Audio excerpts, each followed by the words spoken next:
Guys, what's going on? James here, and in today's video we're talking about, the question that's been on everybody's mind for multiple seasons now. It seems like we bring up this question every single year, and that is, should the Buccaneers trade or cut Gerald McCoy this upcoming offseason? The move would save the Buccaneers $13 million for this upcoming free agency period. Right now they're projected to have around $7 million.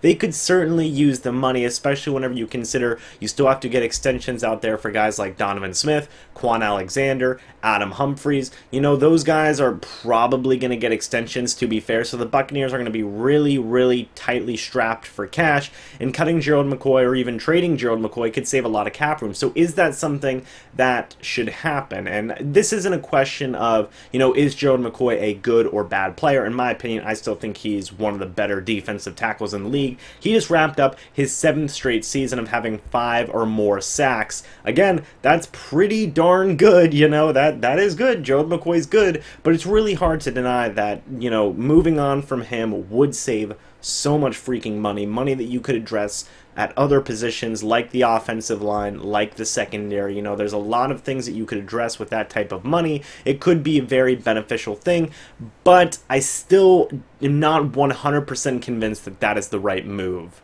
I don't think that the Buccaneers' first option right away should be, okay, it's either we're going to trade Gerald McCoy or we're going to cut Gerald McCoy.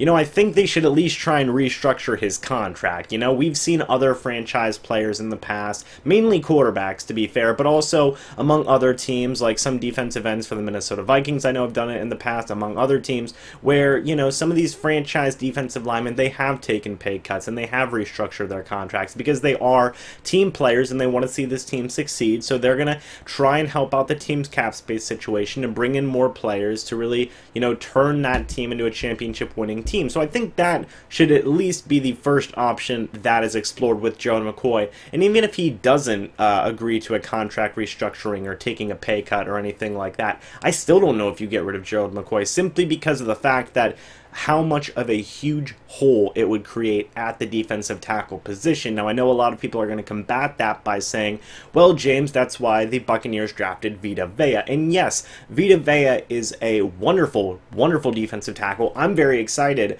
to see his, career blossom with the Tampa Bay Buccaneers. In the second half of the season, he did awesome. He looked very strong, looked phenomenal in the run game, and he did show a little bit in the pass rush game as well. After a whole first season of nagged by injuries, and stuff like that, first half of the season, he came on really strong in the second half of the season. The problem then becomes, what's going to happen with your depth situation in defensive tackle? Me personally, I like Bo Allen. I think he's still a pretty decent defensive tackle, all things considered, but it's a major jump off from Gerald McCoy to Bo Allen in terms of your number 2 defensive tackle. Now, yes, you could bring in somebody else from free agency, but there's not a lot of defensive tackles out there that are going to end up being better than Gerald McCoy. That's a fact, okay? Gerald McCoy is still one of the better defensive tackles in the league. I know he did not have the best season this past season, but he's still good, darn it, so I think that you would be really hard-pressed to find a replacement for Gerald McCoy this upcoming offseason, unless you draft, obviously, Ed Oliver in the first round. That would solve a lot of problems, but you can't guarantee that. So, it would definitely raise a lot of questions about the depth of this defensive tackle position, and it would just create another hole.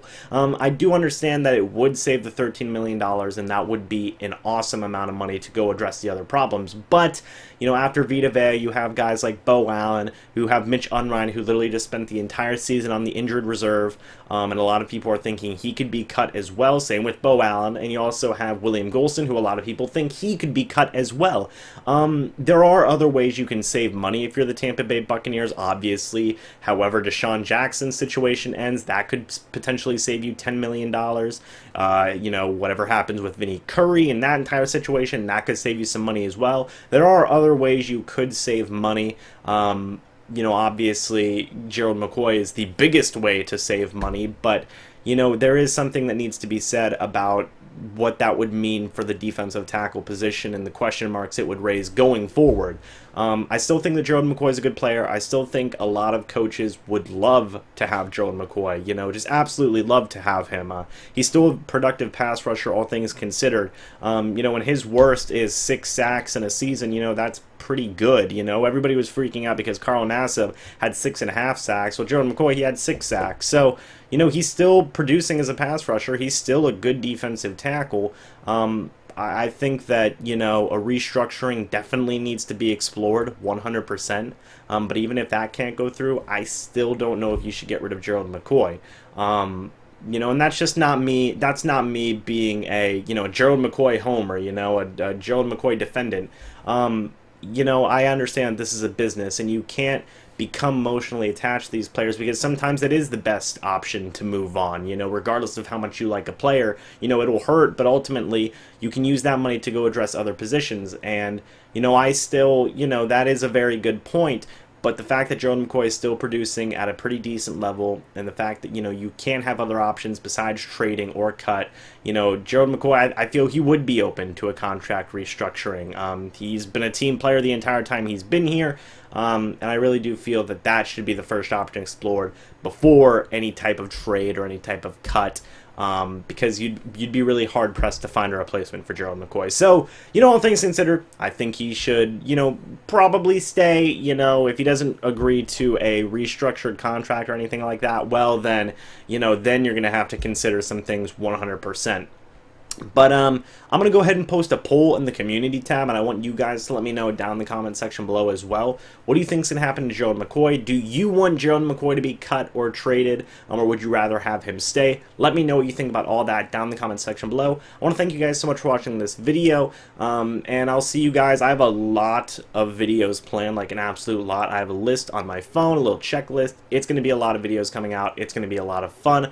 I have a lot of stuff planned this off season, as I'm sure a lot of Bucs content creators do, so it'll be cool. But anyway, guys, thank you so much for watching this video. Hope y'all enjoyed, and as always, I'll see you in the next video or the next live stream. But until then, and as always, goodbye for now, and go Bucs.